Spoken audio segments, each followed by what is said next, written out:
Okay, let's take the wife's Sportster up to the Harley shop today. A little shot on the iron, running it in for her in preparation for when she passes her test. Well, that's my excuse anyway. So let's get this baby.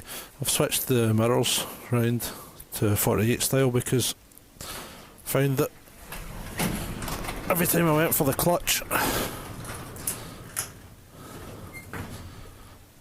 my fingers hit the mirror.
It's a bit quiet just now, still got stock pipes. The bike's done less than 50 miles at the moment, so let's just let her bed in before we start making any mods other than cosmetic ones. Gonna have to adjust the mirrors. I should have done that before I rode off, that was a bit silly. Let's stop outside the old folks home, give them a treat.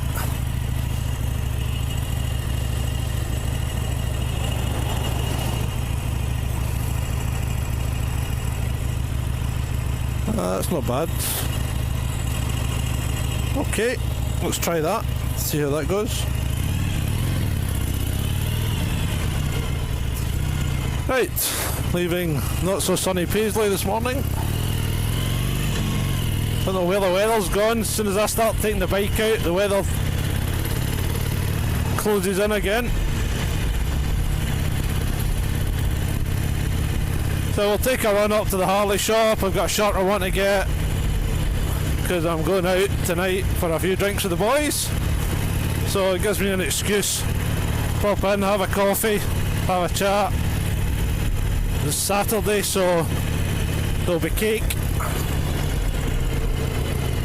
You never need an excuse for cake, do you?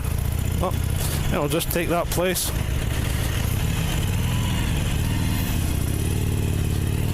Bit cheeky, but hey ho. Takes a little bit of getting used to the 5 gears. Keep forgetting that you don't need to change up and down quite as much.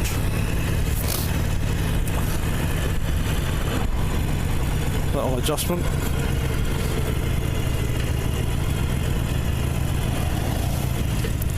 Good thing about the Sportster's the old ability to filter, so plenty of room there for us. Yeah, that's nice. Just flick your fag ash out the window, use the world as your ashtray. Charming people in cars.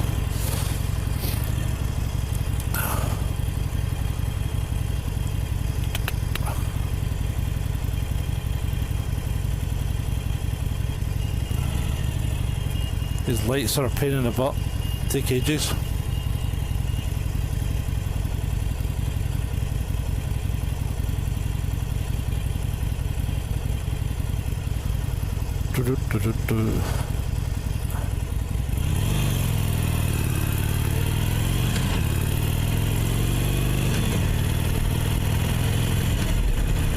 That's one thing that the Sportster's done and the 48 demo did. It's messed up my boot. Look at the state of that. Of course, with the Glide you've got the heel thing, so you never need to use your toe to pull up the lever. Must admit, I got adapted to that pretty quickly. I actually like it. I know some people think it restricts their placement on the footboard, but hey ho, each one to his own.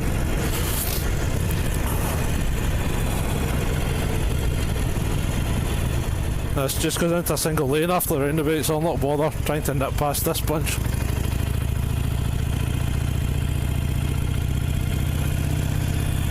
I'm looking at this GoPro mount. It's quite handy for clipping onto the bar, but it's a bit sugary, especially with the Harley.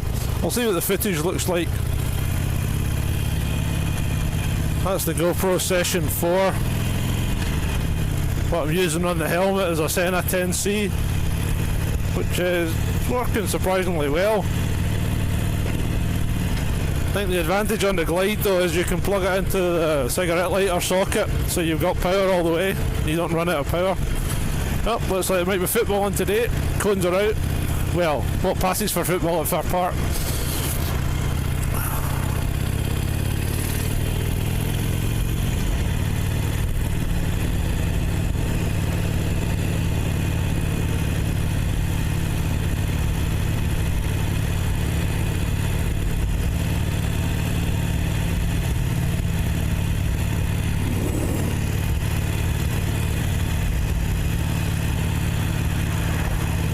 Aye, run fast.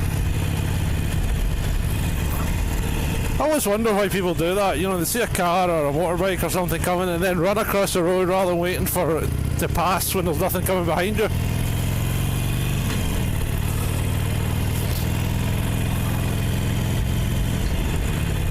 think I'm gonna have to bring this offside mirror slightly towards me.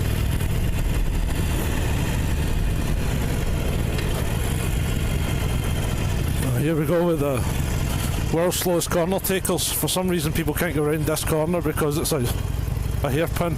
You think they were doing the hairpin at Monaco in a Formula 1 car. Oh, there's the pigs.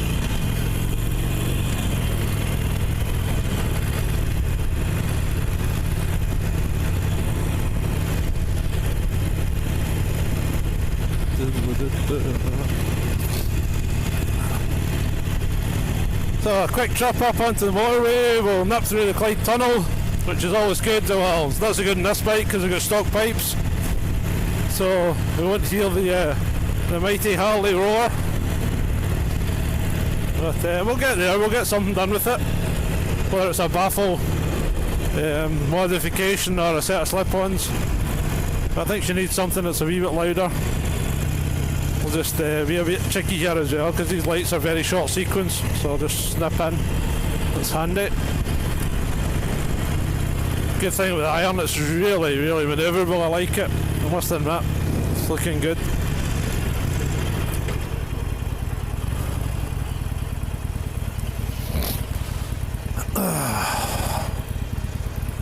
So compared to the 48, I think this is a lot more comfortable.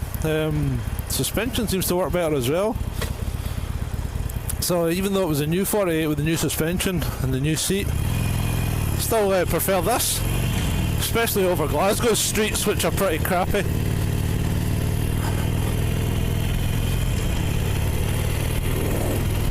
So I was thinking an 883 with a set of 1250 barrels would be a good Q bike. Oh, we'll see what happens.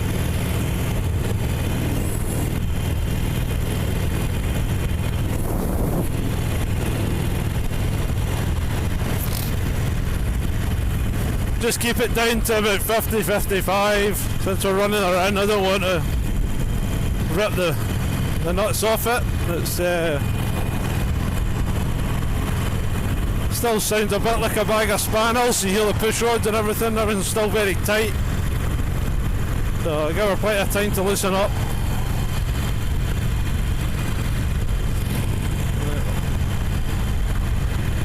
And nothing coming up the airport slip, so we'll just thought there is now. Typical.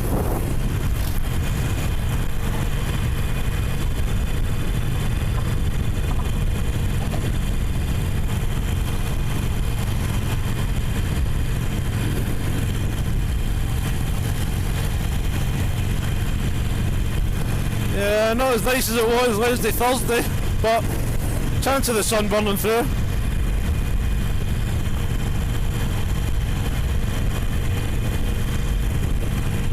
Yeah, so to be honest, with the demo I had in a 48, it was pretty tight as well. I'd only done 270 miles, so there wasn't a big difference at low speed. 48 got a wee bit more pull certainly, but to be honest, I was quite surprised at the lack of grunt compared to the 83. There isn't a lot to choose between them at the moment. Of course, two brand new bikes. I think once the 48 was bedded in, you'd see a bigger difference there. I must admit, I like the look of the new iron though, with the tuck and roll seat, more blacked out, new suspension. Maybe have a shot in one of them. The olive green's a nice colour as well. This is my wife's colour, the hard candy metal flake, and it is eye-catching, but it's maybe not the most manly of colours.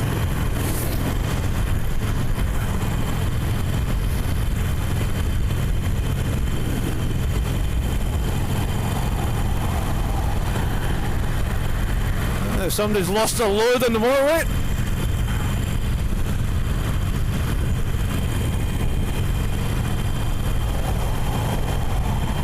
Yeah, I definitely have to pull this soft side mirror closer to get more adjustment out of it. Hand's hiding half of it just now. Makes you do your lifesavers though.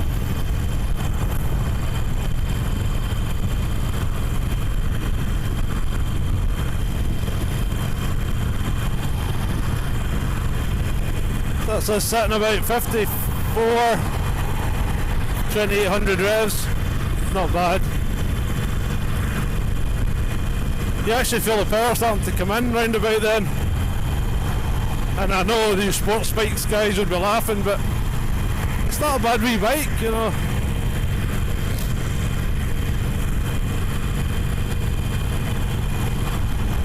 Stock seat's surprisingly comfortable as well. Although, as I said, I do like the look of that tuck and roll one on the new 48.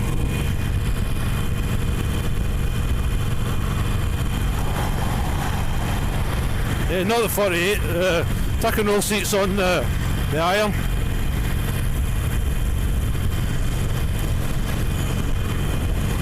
Well, the audio's okay with the buff on, but it's a bit nippy this morning, so thought I'd put the buff on and see if it was okay when we were talking. There's the new hospital ahead, Suffer in General.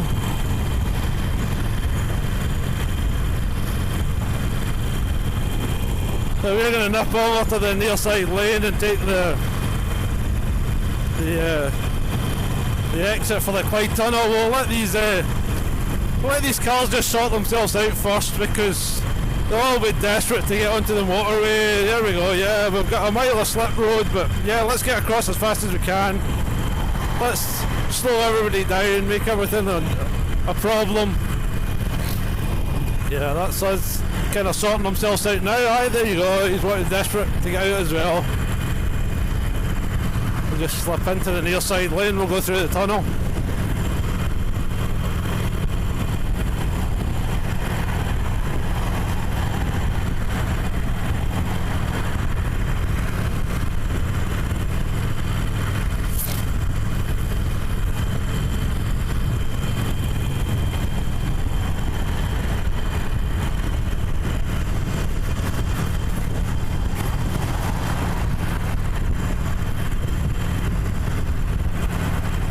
Clyde Tunnel. It's not a big tunnel, it's not very long, it's just convenient and gets you over to the other side of the city. The River Clyde running right through the middle of Glasgow. I stay on the south side, so it gets you across to the north side where the shop is.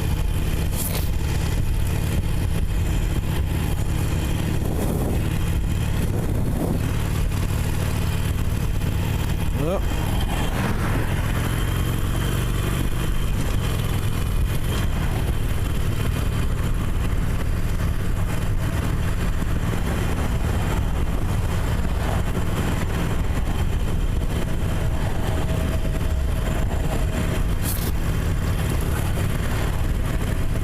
So the tunnel's got a 30 limit in it, but to be honest, most people ignore that. 40 is a reasonable speed. just to make sure there's no unmarked cars about.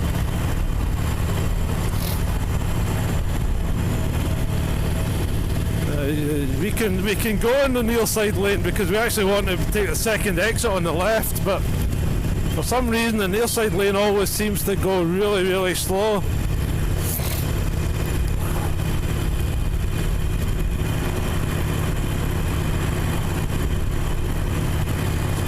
So maybe just stay in the offside.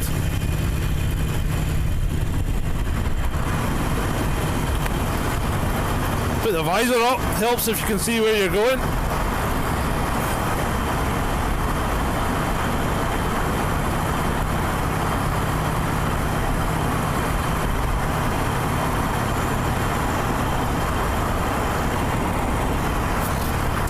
Yeah, you can hardly hear the bike at all in here. Alright, there we go, there's our gap. We'll just slot into that.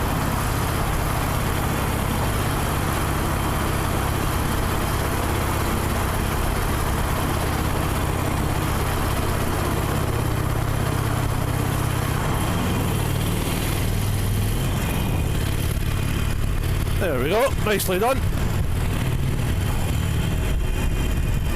Nice and easy. And then up onto the Clydeside Expressway.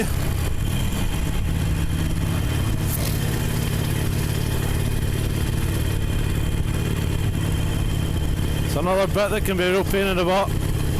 People coming flying round here on the left hand side wanting to get across.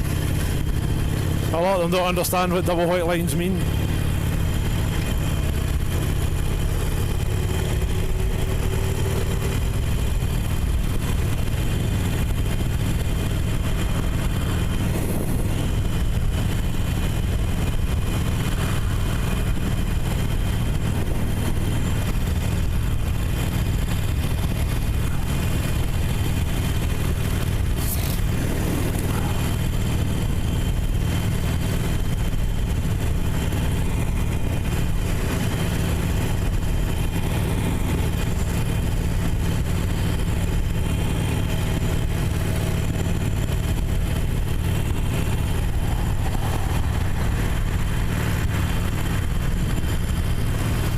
Strange smell. It's like smells like electrical. It's weird. Definitely odd. Very metallic kind of tang to it. Doesn't. It's certainly not something that's cooking.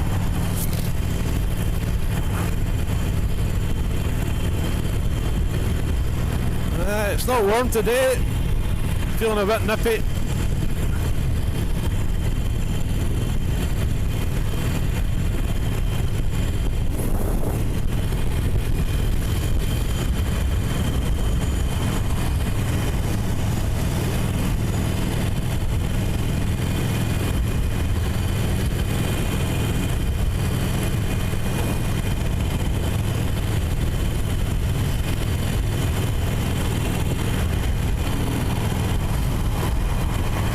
Just a couple of miles to go now, soon be there. Get a coffee, get a bun. The diet starts on Monday again.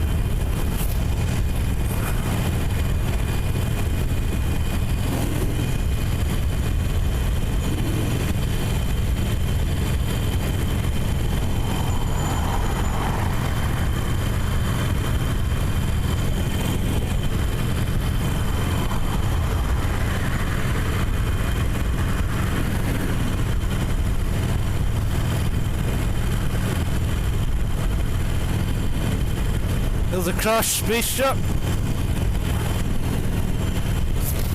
Looks good at night when it's all lit up.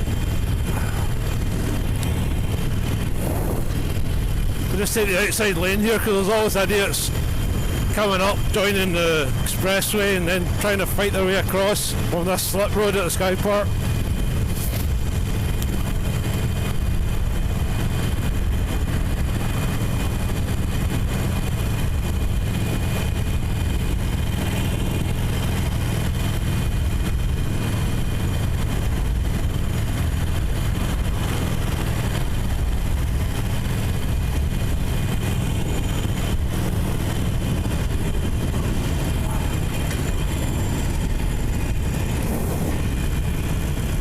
just nip down the outside. That's fine, thank you very much, Mr. Volvo driver. Yeah, pick a lane, dickhead.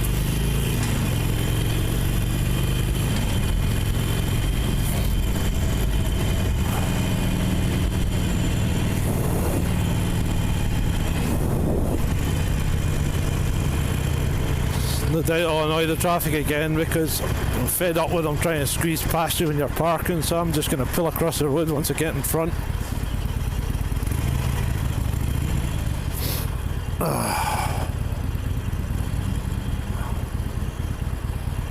So here we are, Glasgow. There's a shop up there, you can see the bikes. About time as well.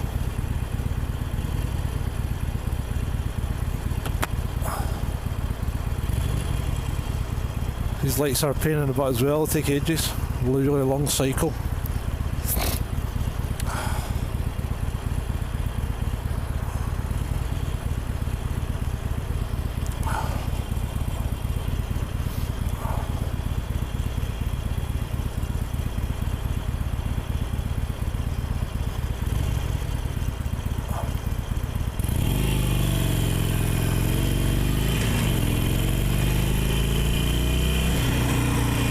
Well, he's got plenty of notice, the indicator's on, I'm slowing down.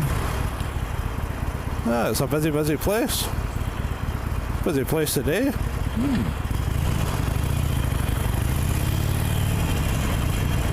think what we'll do is we'll just we'll go down the pavement.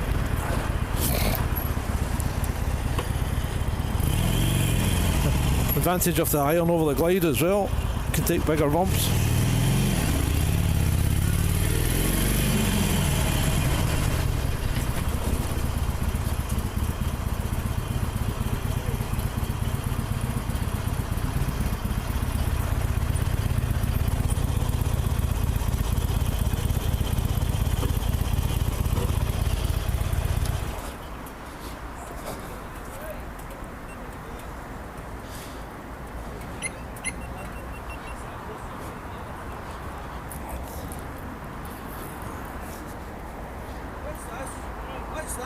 That's the wife's. Did they try some transplanting? Did it shrink in the wash? Aye. How's it going? How are you? Good. How's it going, mate? Good. Robert. That's a busy place today. Aye, I can even park in them in the back. Aye.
Okay, picking it up here in Wilmington, North Carolina, right at the Intracoastal, and we're in one of these bands. So that's Mike Seidel in Wilmington, North Carolina, but as he braces and fights the wind Friday, check out the two guys who seem to walk right by him in the background there with no trouble at all. The video has been shared more than 1 million times on social media. So now a spokesperson for the Weather Channel is defending Seidel, saying it's important to note that the two individuals in the background are walking on concrete while Seidel tries to maintain his footing on wet grass. The spokesperson goes on to say Seidel was exhausted after reporting on air until 1 a.m. And just a final question here. Is there any sort of work being done with the airlines in order to get flights actually on time or not delayed as much. Just curious if there's any work happening there. Yes. So we've seen almost a doubling in terms of improvement on-time performance since last year. That is a reflection of all the work that we've done across the ecosystem together with our partner airlines, with agencies, reducing processing time, reducing wait times, and fine-tuning operations with our air carrier partners. And we see the great results that have come from that. That the cartoon was made 85 years ago, and therefore it's extremely dated when it comes to the ideas of women being in roles of power and what a woman is fit for in the world. And so when we came to reimagining the actual role of Snow White, it became about the fairest of them all, meaning who is the most just and who can become a fantastic leader. And the reality is, Snow White has to learn a lot of lessons about coming into her own power before she can come into power over a kingdom. Also, the fact that she's not going to be saved by the prince, and she's the proactive one, and she's the one who set the terms, is what makes it so relevant to where we are today. First Minister, Party Leader and Treasurer here. I'm here in Ardler, which is in Dundee. And we've been knocking on doors, and I'm told by my local guide and translator that the people here are saying that they really don't trust Keir Starmer. I'm not quite sure because I can't make out a thing they're saying. They talk really weird. I thought Fife was bad, but this is just taking the biscuit. I'm not even sure this is still considered Scotland here. They asked me if I wanted some for my breakfast, and I said I'll have a bacon roll. And then they really confused me by asking if I want, he goes, and you want a pay and all? And I'm like, what's a pay? And I had no idea what's going on here. It's just like, it's a different world. They talk like a Bruins annual. I'm great.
Well. Right, go. Well. Good evening, John. Good evening, Bill. Actually, you could have gone. It was me that was muted, not you. I did go. Yeah, you did. And then you told me to stop. Yeah, I know. And good evening, viewers. Good evening, Good viewers. evening, proud citizen. Stop. At this point, we have to interject because we have to say thank you very much to Teresa for dropping us a Ko-fi donation at the very beginning of the stream. Thank you very much. Kudos to you. And maybe an example to some others. Maybe not, but maybe. But very much appreciate it. And if you would Thank like to join us in our fair country of Veradora, then please consider going to the pinned comment where you will find links to do so via either Patreon or Ko-fi. You can become a fine citizen either way. Good evening, Shalini. Good evening, Adam. Good evening, Sophie. Obviously, good evening, CJ, Tony, Robin, whoever else, Spencer, Adam. There's loads of you in tonight. It's great to see you here. Hello, Adam. Adam is in. He's here. That's good. And I'd like to see him back on the show. Well, he could have been on tonight, couldn't he? He could have been, yeah. He could have been if he'd turned up. Could have just told us. Said, look, boys. He's an open Wanna turn up? invitation. I look very pale tonight. What's going on? You look wonderful. You sweet talker, you. Vaughn the chef is here. I've been spoilt tonight, says Shalini. We'll talk about the chef later. let me regale you all, ladies and gentlemen. Before we get started, before John introduces the show, let me. Oh, hello, Una Smith. That's a new one. Hello. Oh no, I think Let me Una's been on before. Let me regale you with a little story that happened around 36 hours ago. So me and John were on our meeting. We have a morning meeting every morning. And all of a sudden, we get hit with a copyright claim. Yes, we did. We got hit with a copyright claim. And I'm like, I couldn't believe it. I'm like, there's a copyright claim, and it's for the intro. Yeah. So the scene of Vladimir and G walking in with mine and John's faces superimposed. Some random Swedish company called FA or EFE decided to copyright claim this, and we went nah. No. Nah. I'll have a nah. Nah. So we put in a dispute. And it took less than 5 minutes for EFE to get cold feet and release the copyright claim immediately. Yeah. I think they were chances. I think they were having us on. They were hoping. Of course. I think they were testing the water, because if we hadn't responded to that, they'd probably put a copyright claim for every stream that had that opening in it, which would have been most of them. Well, not quite most of them, but do you know how many streams we've got on the channel? Do you know people? Over 500. Over 500. That's quite sad. I mean, it is quite sad, really. The amount of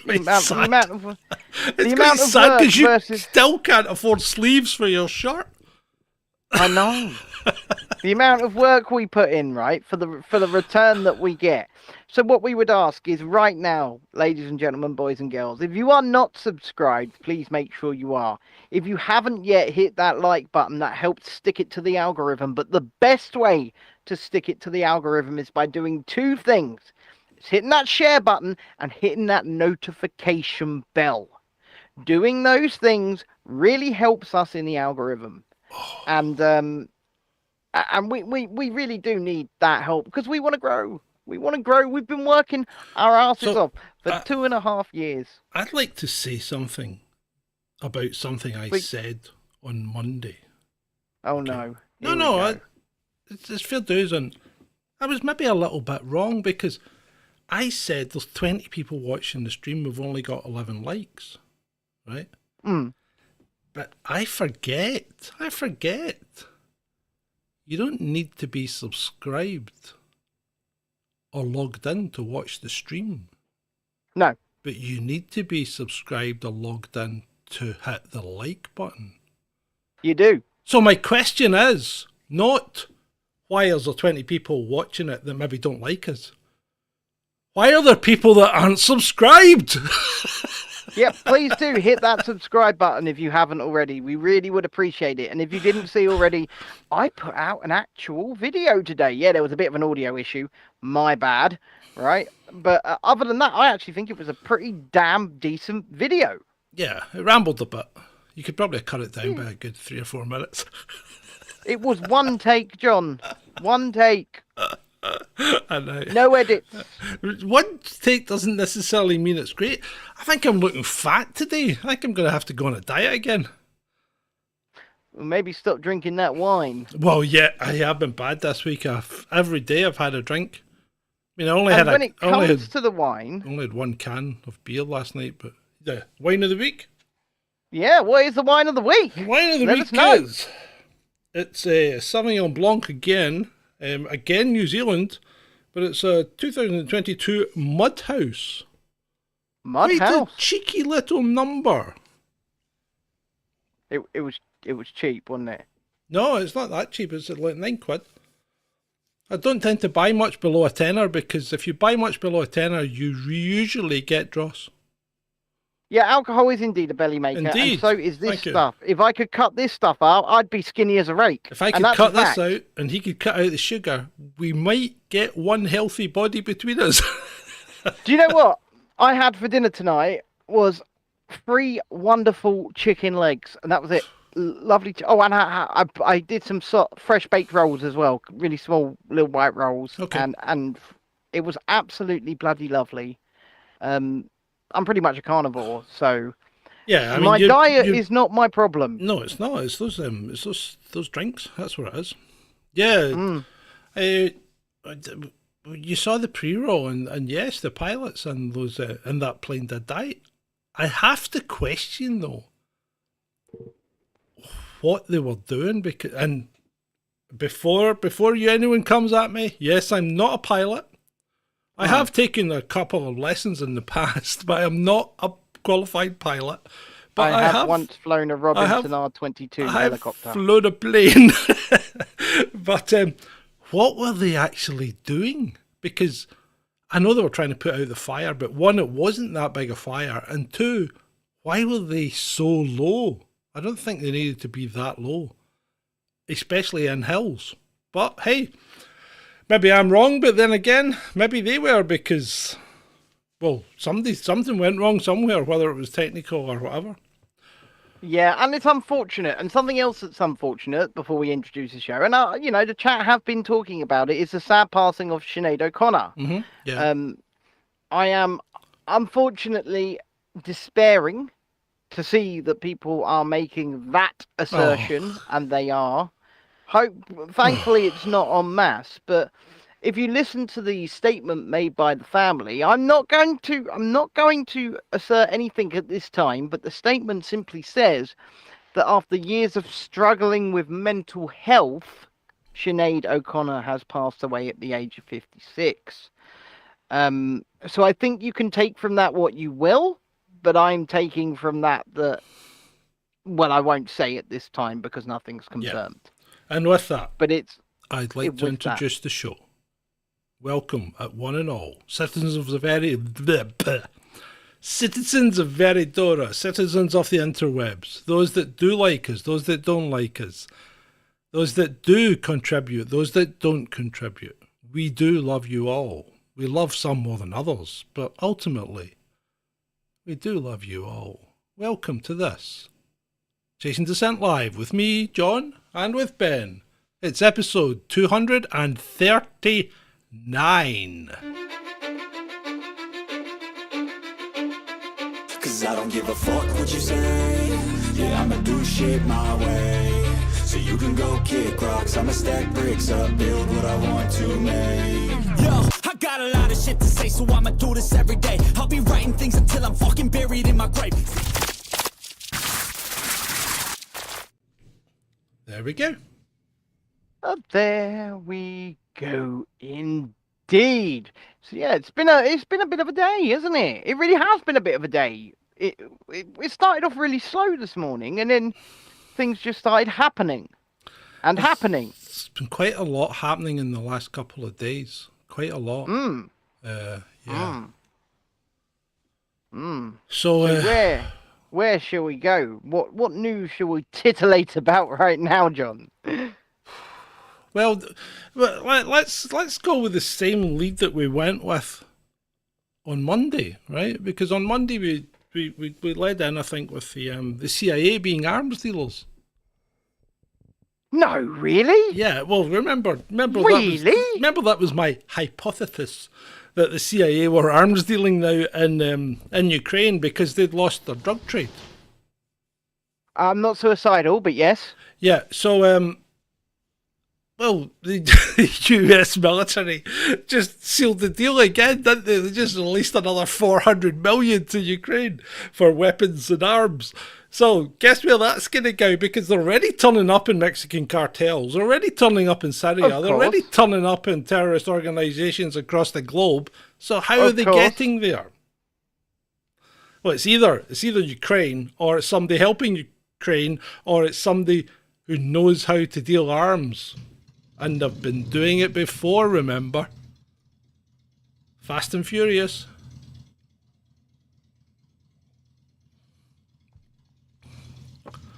Yep. Sorry, my vape just died. Oh, is that what it was? Well, I'm looking at me with your big soapy eyes and just showing me a blue flashing light means nothing to me. And So- as Shalini says, some have even turned up in France riots. Yeah. Well, there you go. I mean, it's crazy, you know.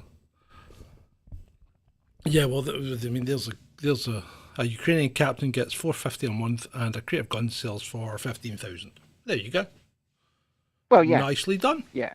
Nicely done indeed. And you know, 15,000, quick 15,000 in your back pocket, you might not want to continue being a Ukrainian captain for much longer.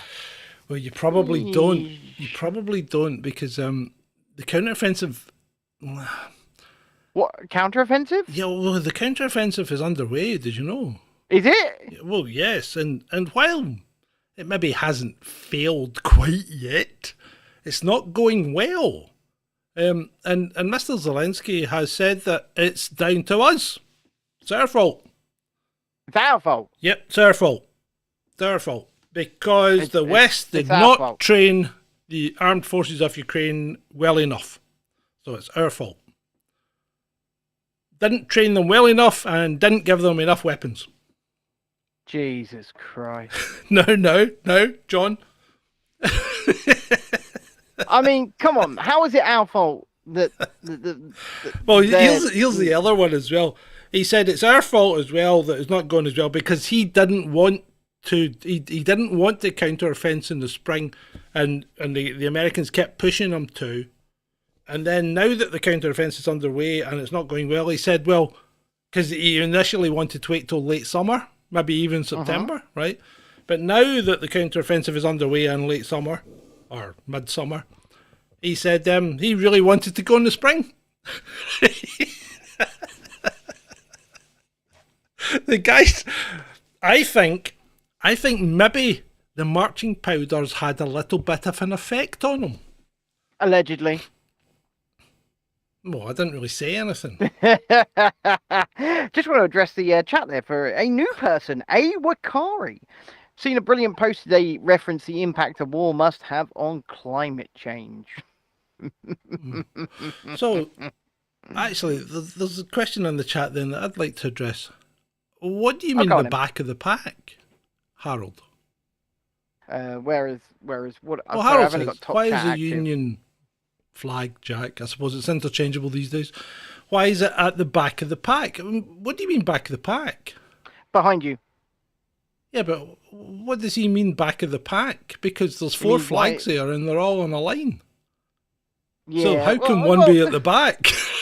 Well, I'll defend you, John. It's not at the back of the pack. It's just slightly covered by some of the others. There you go. Well, there's probably there's definitely as much Union flag on show as Scottish, and probably more than the US one. It's just the US one's very, very recognisable. I think the Welsh one actually has the most. Wales. Sorry? Yeah, you've got Wales on show the most. You do. I do, yeah, but that's got a dragon on it. Imagine a dragon actually popped up in Wales. You'd be like, shit. Yeah. Give them independence now. Remember that movie, Reign of Fire? Oh, God, that movie was awful. Yeah, it was. It started was off so bad. promisingly. I thought it started off so promisingly. And yet, I love these ones that start off with them digging stuff up, you know, the slow build up. Like, see the Godzilla one with Matthew Broderick in it. Right. Loved the start of that. Loved it. Right.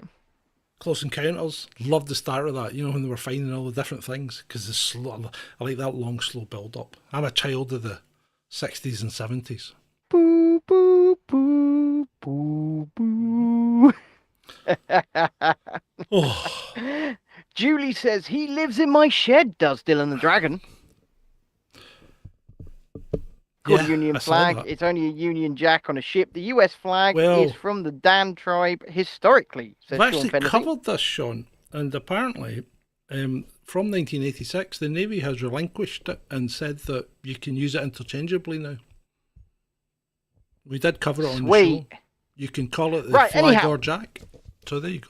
Anyhow, ladies and gentlemen, boys and girls, children of all ages, if you have not hit that like button yet before we move on, please hit that like button. And if you've not shared the show out, come on, Come on, share it out. I shared the Let's show, get some people in here. but I did not.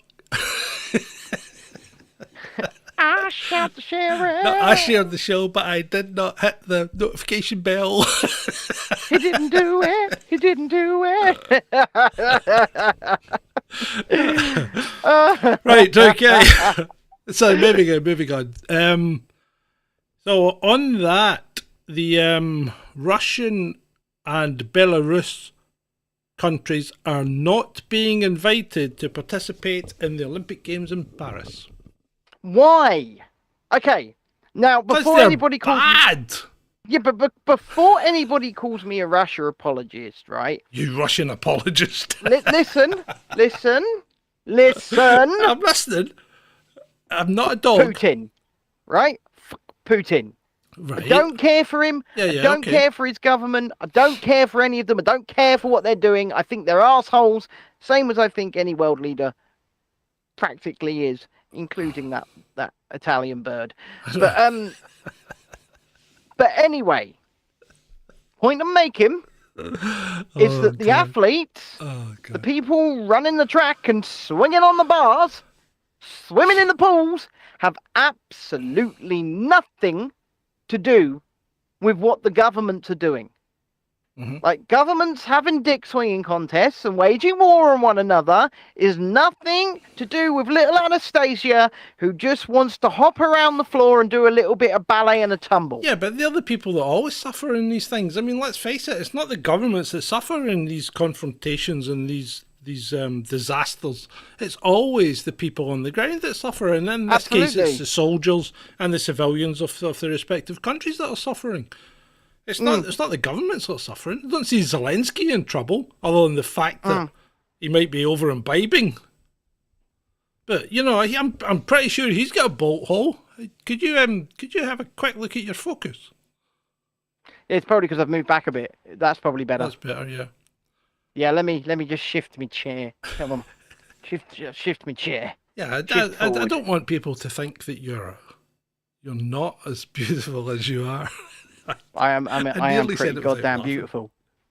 I mean, I am pretty goddamn beautiful. Why do you think they come and watch this show all of the time? So yeah, I mean, I don't think it's fair, and it's certainly not fair on those athletes that have spent, in some cases, you know, a third of their life training for this. You know, sometimes more. Yeah, well, you know, some of these young girls that they send, especially with the gymnastics, they're like 15, 16 years old, and they've been training since they were 5. No, I was right. I haven't had that many glasses, but he was out of focus. No, yeah, I was, and that was my own fault because it's a DSLR. It's got a point of focus. And I'd already set the point of focus, and I've moved out of it. It was my bad. It was my fault. So yeah, no, he was right. He was absolutely right. We'll give him credit where credit is due. But yeah, no, you're absolutely right, John. These people are suffering, I would say, unnecessarily. It's not their fault.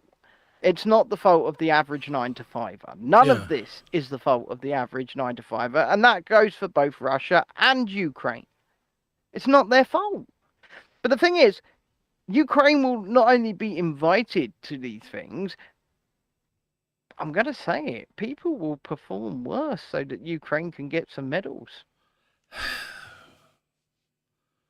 I mean, look at the Eurovision Song Contest, not this one, but the year before.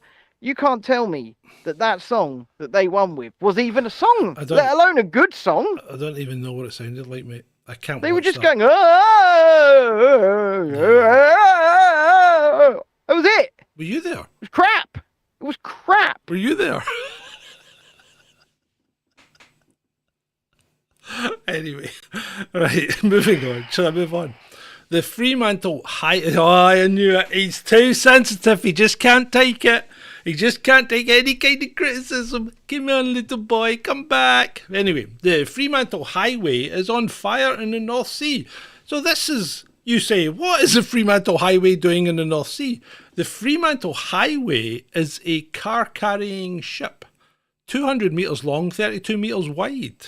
Okay. That's a long old ship. It's a big ship, yeah. Basically, it's a big metal box full of cars, 25 of which were EVs.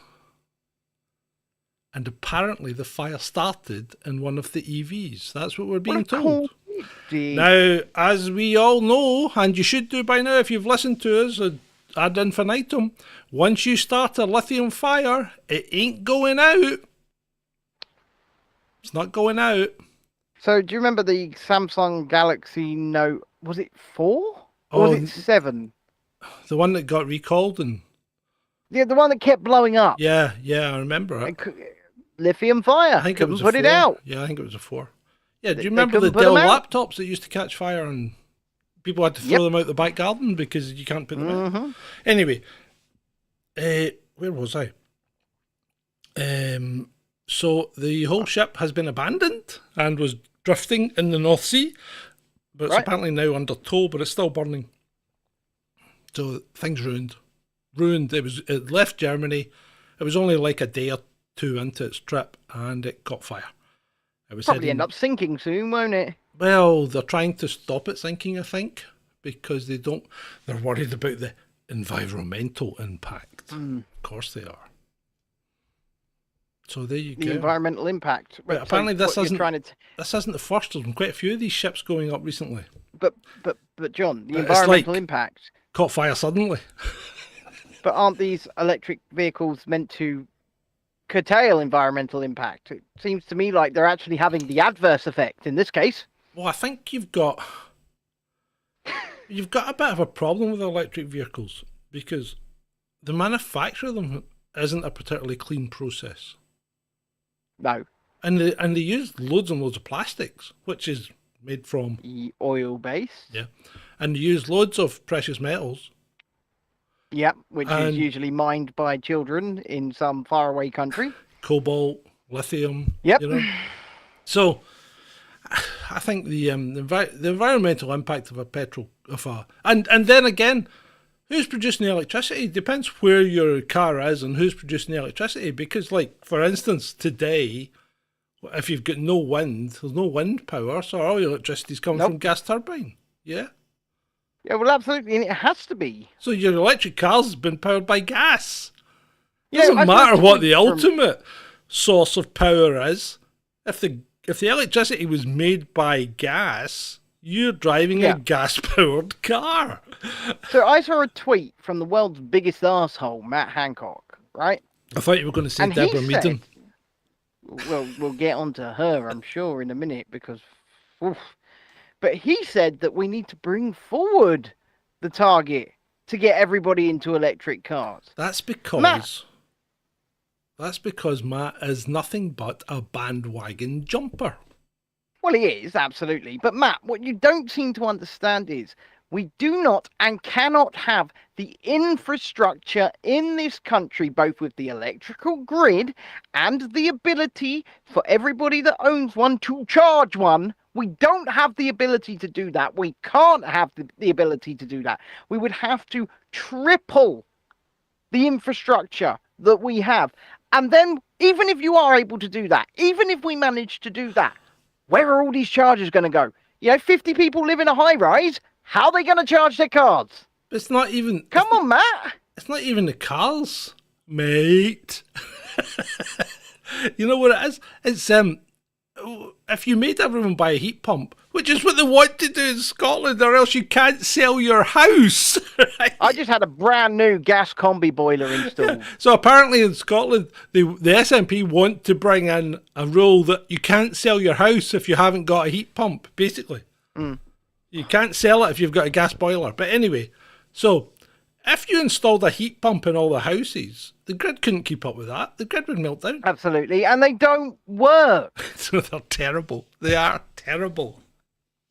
How often have you been at work and your air conditioning breaks down? Because an air conditioner at work is a heat pump. That's all it is. It's a reverse heat pump. How often have you been at work and the heating didn't come on? It's the heat pump. They do not work.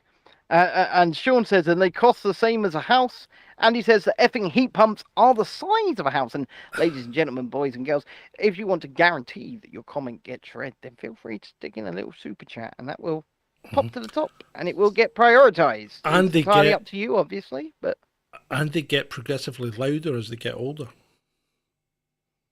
So you don't want a heat pump on. You don't want a heat pump near the house. You want it at the bottom of the garden so it can annoy the neighbour more.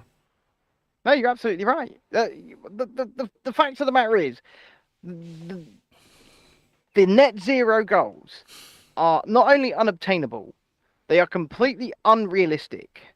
Yeah. And they're being forced upon populations like ours who aren't even responsible for their boogeyman, which is the carbon emissions. Less than 1% in this country.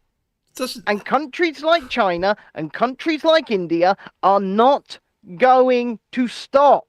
Do you follow any climate people on Twitter or anything like that? Hell no. Well, there's a guy called John Cheworth who's a bit like Latimer Elder, you know, in that he puts forward sensible arguments, and he was showing the red line of death, right? And we were really pretty close to the red line of death.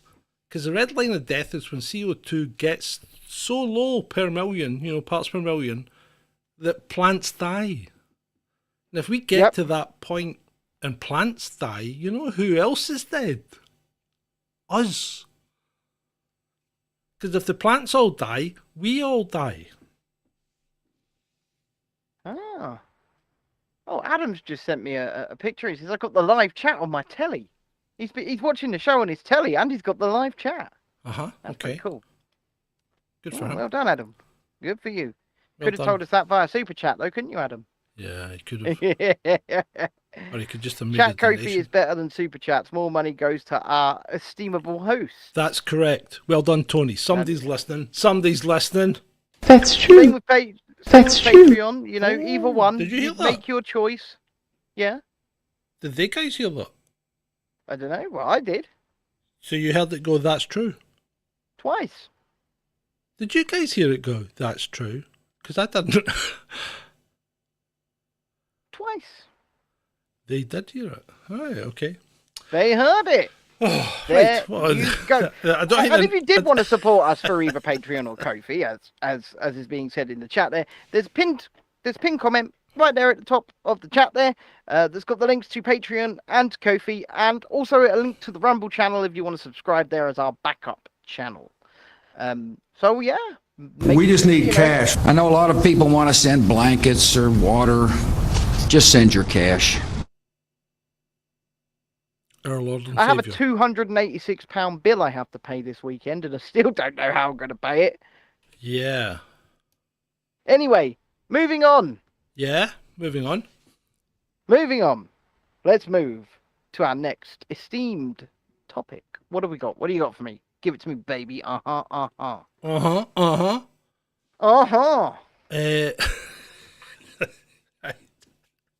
So it's not been a great couple of days for the BBC, has it? No. Especially, it has not. Especially, we'll get to Farage in a minute, but let's start in Morocco. Or where the BBC reporter asked the captain of the Moroccan women's football team in the Women's World Cup how many lesbians she had in the team. Now, can I just point out? Can I just point out that homosexuality is illegal in Morocco? Yeah. Oh, Shalini just did a £10 super chat. Thank you so much. There you go. Touch my heart, baby. Touch my heart. This is it's. We shall eat tomorrow. Phone the family and tell them we shall eat tomorrow. We shall eat. We shall feast. When they eventually give it to us in 6 months' time, when we've earned 60 quid. But thank you very much, Shalini. Thank you. Thank you. Yeah. We do love you all. We do. Yeah. Well, we do. exactly. But it wasn't even just the fact that he asked a stupid question and then went, well, yeah, okay, that was a stupid question. He then doubled down on it and hit them again. Yeah. When they asked, they said to him, "Look, there's a very political question and one we don't want to answer here, and that's fair enough. You shouldn't have to. It's his bloody sport. It's kick around. It's ball kicky. Yeah. It's not the gay Olympics. I don't get it. I don't get what the obsession. Ladies and gentlemen, if you can tell me what the obsession with these mainstream media hacks and people's sexuality is, then I would really like to know, because do you know what? I couldn't give a toss what your sexuality is. I really couldn't. Paris. It's none of my damn business. Paris. Gay Paris. And I use the word Honestly, gay in the old traditional sense of happy place. Yeah. But honestly, if I was to, and I have interviewed a sports person, okay, we've all interviewed Matt Letizia. At no point did I say, Matt, how many gay people did you have on the team at Southampton? No, I don't think we did. I don't really think we were that interested in it. And did we really care? Why would we? Yeah. I don't know. I don't know either, mate. It's just crazy. It's crazy. Crazy. Crazy for feeling so lonely. So let's go to the BBC's next faux pas. That Western Farage. Yeah, and I mean, I've got a video out on the channel. I'm going to give this one over to you because you dealt with this admirably today. Why, thank you. Thank you very much. I am returning to form. I'm starting to release videos again on the channel, and I decided to debut my new videos with one about this whole Farage and NatWest situation, or Coots / NatWest. So, yeah, no, the BBC, once again, having a bad day, because they've had to apologise to Nigel, haven't they? Mm-hmm. So, is it Simon Jack? BBC's Simon Jack released a story about a week and a half ago, saying that the reason that Nigel Farage had been debanked from Coots, which is a NatWest affiliate bank, was because he did not have enough money / liquid assets in his account to maintain a Coots account. And he said he'd been told this by a source.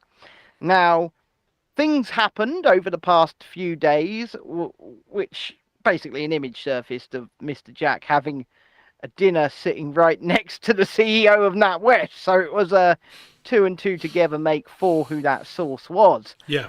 And obviously it wasn't even true. It was a lie. So she came forward, Dame Alison Rose, the now former CEO of NatWest, she came forward and said, yeah, it was me who breached GDPR, which is against the law. I cannot tell a lie. It was I. She breached GDPR, which was against the law, in order to give personal information about a customer to a journalist, and somehow managed to lie whilst giving that information. It's quite a feat that she has achieved there. And I've got a little bit of an update when it comes to Alison Rose, actually. I'm just going to find it. I sent it to you earlier on. Did somebody say she'd been fired? But I thought she'd already left. No, she's been sacked by Kemi Badenoch, because she was working with the government as well. So Dame Alison Rose has been sacked by Kemi Badenoch from overseeing the 2023 update to the Rose Review aimed at helping get more women into business. There you go. She's done, and no financial institution in their right mind will ever employ this woman again. She has absolutely ruined her life. She's ruined her career. She's probably got enough money to live quite comfortably, to be fair, because I imagine she was on millions. But yeah, screwed. Absolutely screwed. And the BBC have that. Don't read the chat. What? Don't read the chat. Okay. Don't read the chat because you'll just get upset. Don't read the chat. No, don't read the chat. Is my audio too loud, people? Is it okay? Some seems to be peaking a little. I've read the chat. Oh no! And because he's read the chat. I'm absolutely not going to. I'm not going to acknowledge it. I'm not going to acknowledge it. He's just about to cry. I'm not going to acknowledge it. Okay. Okie dokie. Arsehole. It's not me. I didn't start it. I didn't call you an arsehole. All right. Okay. Yeah, you talking about our friend Adam? Right. I'd like to talk a little about climate today. You're going to give us a lesson? And climate change, right? Okay. So, I mean, now you'll have seen by the thumbnail that we have indicated that the Ice Age is coming, and this is in response to the recent newspaper articles from such esteemed publications as The Guardian and The Telegraph and places like that, saying that we're going to be thrown into an ice age. And you may be thinking to yourself, but hold on, I thought everything was about we were all going to die of heat. You know, it was going to get that hot that our blood was going to clot and we were all going to die. Because that's one of the other articles today. But no. What happens for us in the British Isles is, as the world gets warmer and the Greenland ice sheet starts to melt, the theory, and it's a hypothesis, right? So the theory is that the massive influx of fresh water into the North Atlantic will disrupt the Mid-Atlantic conveyor, which you may also know as the Gulf Stream, right? So this is a current of hot water that runs up the coast of North America and then takes a right and comes across and reaches the UK round about the middle of it, which is why we have places like Ayr in Scotland, which has like palm trees growing and things like that. Because beautiful. the temperature of the water there never gets below 4 degrees. Yeah. You know? So that's what the idea is. The idea is the Mid-Atlantic conveyor is going to be disrupted, and that will mean that the Gulf Stream won't be coming over to our fair land, and we will be plunged into an ice age of biblical proportions. Right, I'm off to get a parka, like you put us in the thumbnail. I'm off to get. You know, you got to be sure, you got to be safe, right? Oh, yeah. You got to. Yeah. Better be safe than sorry. Well, to be fair, if it did happen, most of the UK wouldn't be habitable. You certainly wouldn't be growing any plants. It depends if you can, live like an Eskimo. Do a bit of ice fishing. But can I just point out, the last time we had an ice age, Scotland was under 3 miles of ice. You know? Or 3,000 feet of ice, right? So like the wall in Game of Thrones was real? Yeah. Yeah. White Walkers. Ginger-haired White Walkers will come from the north. Oh my God, the prophecy! No. The prophecy is coming true! He's going to turn into the king of them. He's going around going, with his big spear, just going... Hey, you don't know how big my spear is or isn't.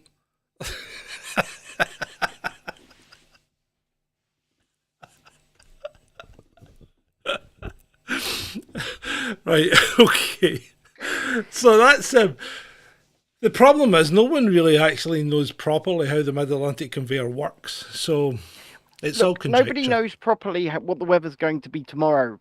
I know that, Ben. It's all conjecture. And to say that this it could probably, I mean, if it did happen, if it was something that did flip, it probably is a bit like a switch and it would go quickly, but you can't put a date on it. You can't say it's going to happen in 2 years, or you can't say it's going to happen in 20 years. Exactly. Or you can't even say it's going to happen at all because you just don't know. You don't know. And like I say, these people, these meteorologists, whatever you want to call them. I said it. I called it. If that's real, I called it. I can't announce that until I know for sure. Okay. If that's real, I called it. So, but these like I say, these guys don't even know if it's they don't even know if it's going to rain in an hour. I know. Okay. I know, you're better looking out the window, to be fair. I completely agree with you. Now, I have a task for the chat, right? By the end of this show, okay, I have a task. Get us to 20 likes. And if you haven't hit the notification bell already and the share button and the like button. Oh, we're at 16. 16's good. Yeah, 16 is good, but let's Very get to good. 20. I want to see 20 by the end of the show. He always wants more. He's a harsh taskmaster. I to am. be fair. Right, moving on. Now, I'm just going to read this as a bit of news, okay? So, Right. LeBron James's son, Bronny James. Just lost a like. Oh, it's back. Right. So, Bronny James, aged 18, had a heart attack while practicing for his basketball team. He did. That's I mean, it's bad. not very common for 18-year-olds to have It's not. cardiac arrests. And yes, he is, Whilst- before anyone asks. Yes, he definitely is. But once again, But that's not we can't. anything we're talking about. No, and we can't ascribe any cause. We can't ascribe any blame. And I'm a little bit upset because we were just at 17 likes. He took us back to 16. Oh, that'll be Yeah. fun. It'll be fun mucking about. You know what he's like. It will be. It'll be. And it's breaking my heart, man. Breaking my goddamn heart. But they do it deliberately to tease you. They just play with you. They play with your emotions. Yep. Right. Playing me like a fiddle. Speaking of playing with your emotions, Mr. Sunak Richland. has effectively called the Labour Party a bunch of criminals, hasn't he? Did you see what he tweeted today? I did not, but He tell said, me. "This is what we are fighting: the Labour Party." Right. And then he went on to say, organised gangs of lawyers and organised gangs of criminals. So he effectively put them all in the one group, didn't he? So he's effectively calling the Labour Party part of an organised gang of criminals who are fighting to keep boat people here. Or when I say boat people, I mean people who have landed illegally and have been found to not have a justifiable asylum claim. Okay. Yes, and I will say that it would appear that at least 50% of the people that are arriving on the south coast do not have a valid asylum claim. They are usually, I'm going to say the words, fighting age men from countries like Albania. And the last I checked, Albania was not really a place where you would need asylum from. No, they were advertising it for as a tourist destination the other week. Yeah. So. And also remember, a lot of these people, once they get settled, once they get a place to live, they start vacationing back where they came from. Yeah, and if you're going to vacation, send money back. Yeah. So I think if they're going to do it, then I think stipulations need to be put in place that if you are genuinely in fear of your life and you are genuinely needing asylum from a place like this, then you can have no more contact with that place at all. Well, I think that would be, if you are seeking asylum from a country, you're not going to go back to it, genuinely. If it's genuine asylum, you're not going back. You may call family members that you've had to leave behind, on the phone, but you're not going back, surely. Because if you're seeking asylum, they must, money there. If you're seeking asylum, they must be wanting to take you, so you can't go back. Yeah, and like I say, I don't think that they should be removing money from the British economy and sending it over to a place where they say is persecuting them to the point where they need to run and hide for their lives. Yeah. People keep That's just my opinion. On a kind of side note, people keep posting pictures of barber shops that have overtaken their high streets. And I just reply with a washing machine. Well, that's exactly what I think is quite possibly going on. Yeah, they are rather than barbershops, they are laundries. I mean, or laundrettes, shall we say? They are laundrettes. We've got a ton of them. They've just popped up out of nowhere, and they're all Turkish, Albanian. Yeah, they're laundrettes. That's what they are. They are laundrettes, and the thing is, they're beautifully decorated. They're ornate. They look lovely inside. But nobody goes and gets their hair cut. They are. And yet they remain open. They are laundries. They just remain open. Yep. It's beautiful.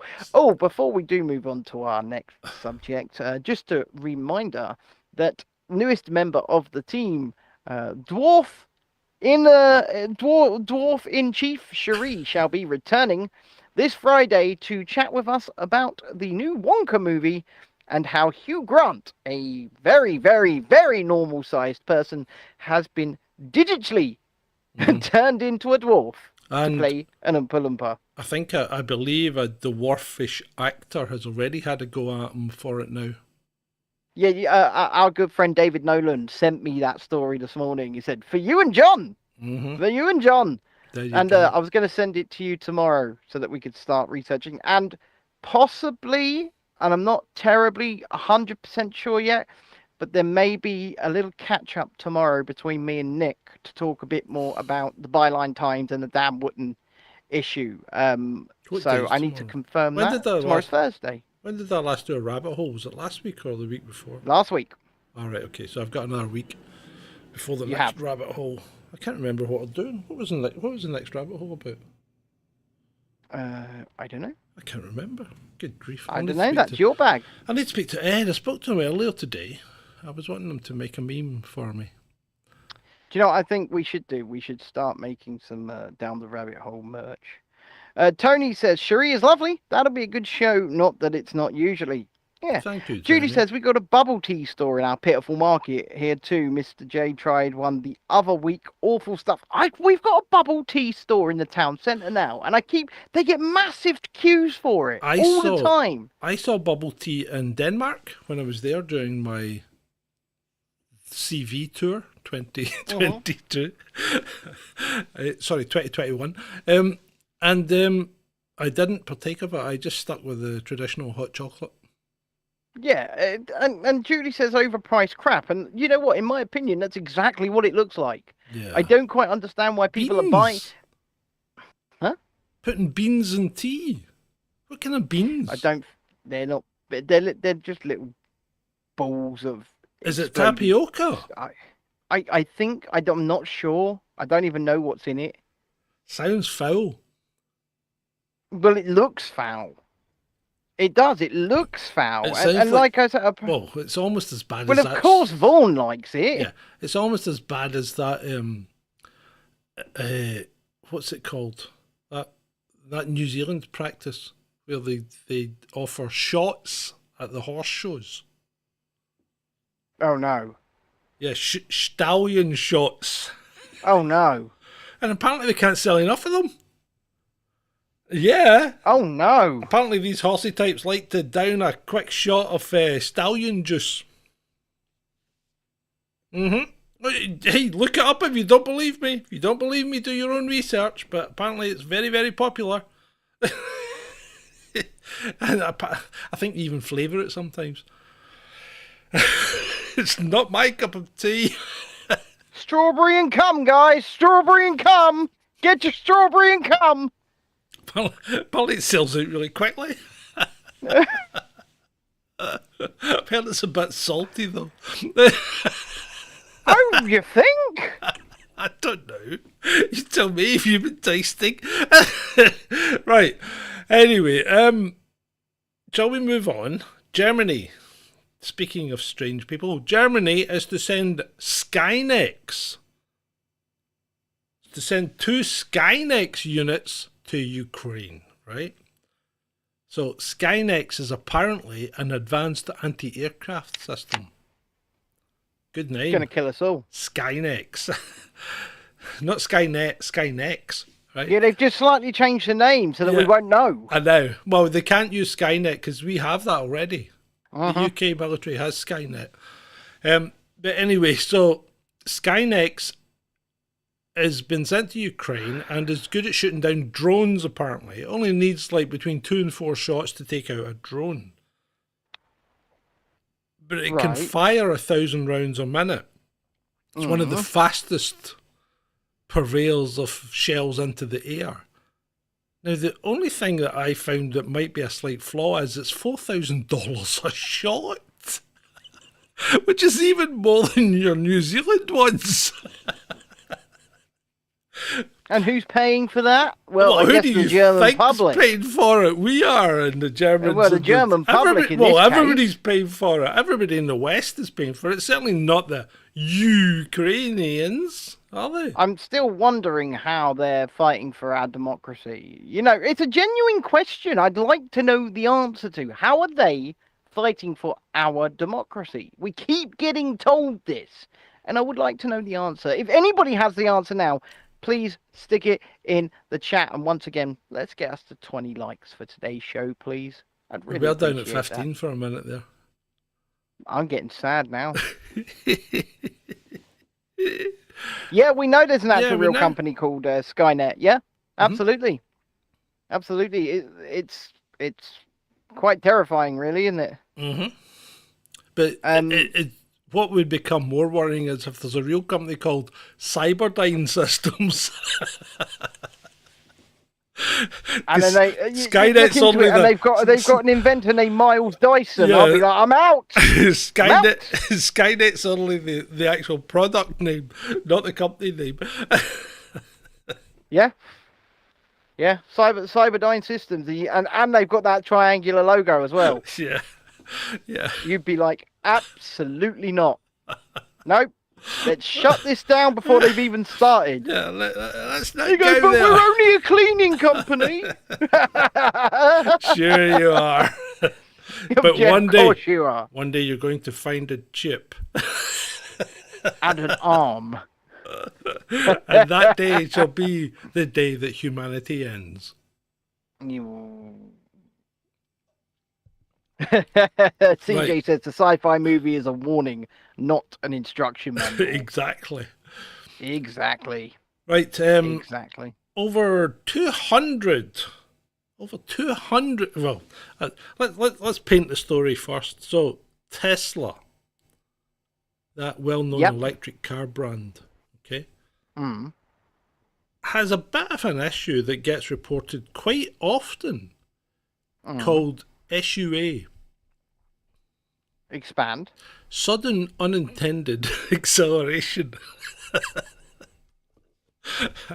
And I've seen videos, and this used to happen with the Toyota Prius as well. Didn't the Google car do this a bit as well? Yeah, so you used to see like people driving Priuses pulling into petrol stations and then driving through the kiosk.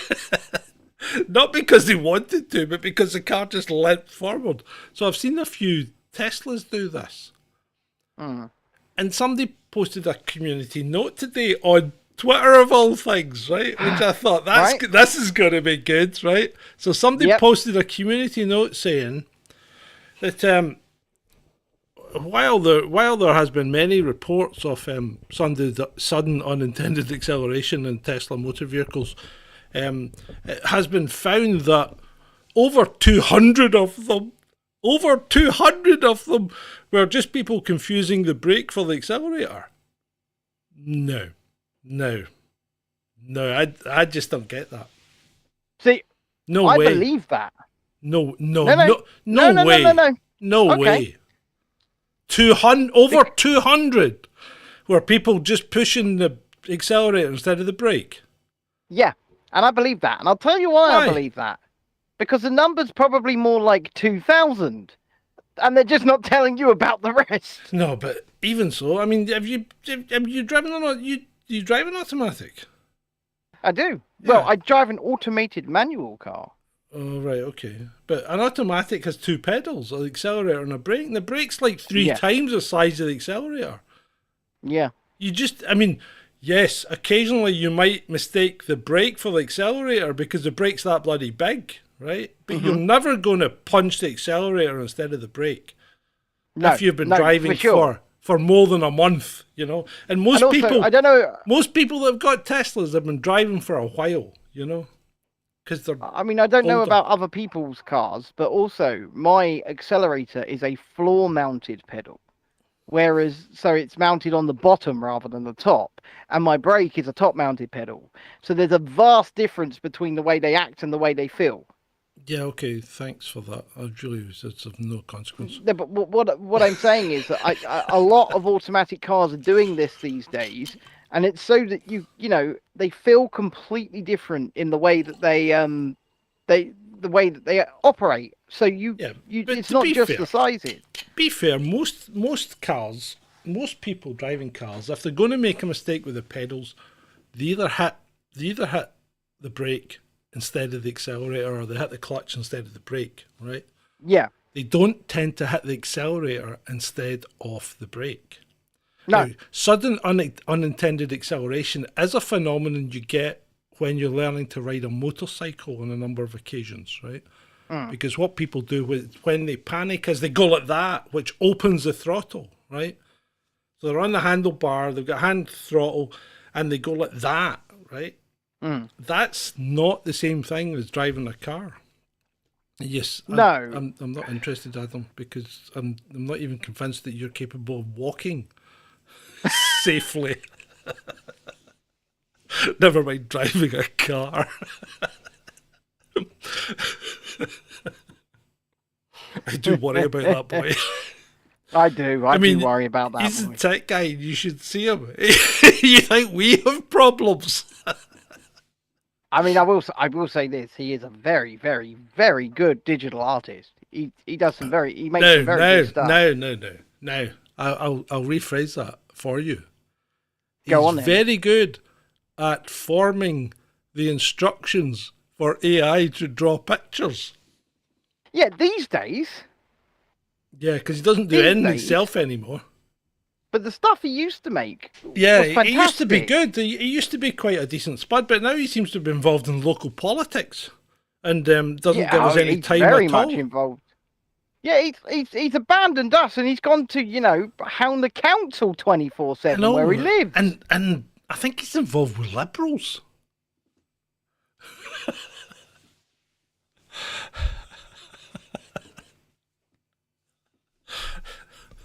Because was he not giving out liberal leaflets the other night? Yeah, and he said the guy that turned up to give them to him was rude. So why wouldn't you just dump them?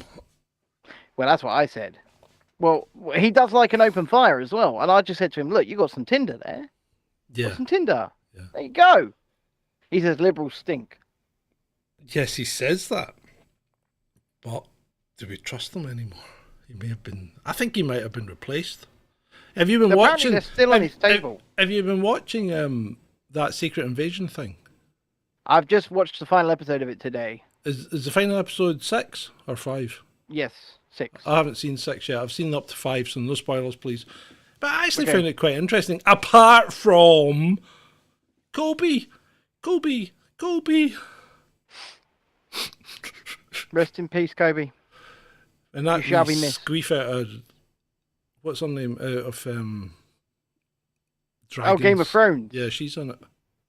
She is, and she's in it heavily in this final episode. Yeah, she's not great, is she, as an actress? No, she's one-dimensional, unfortunately. She's extremely one-dimensional, and people need to stop casting her as a leading lady. Yeah, all right, granted, she's an attractive woman. Let's not say she's not, because she is. But she's not a good actress. I like No, Kobe she- better as an actress. I love Kobe Smulders. I think she's a brilliant actress. Yeah. And they did her dirty in that show because obviously she's been in many of the big theatrical Marvel releases. She's been in and the they kill her movies. off on a Disney Plus show. In the first episode. And have the audacity to keep putting her name up at the end of the credits and everything. Special guest star I know. Kobe Smulders. It's like, what? They should have put brackets dead. Vaughn says Killed off. Shalini has conked out. Boys, give her a shout, please. Wake her up. Shalini.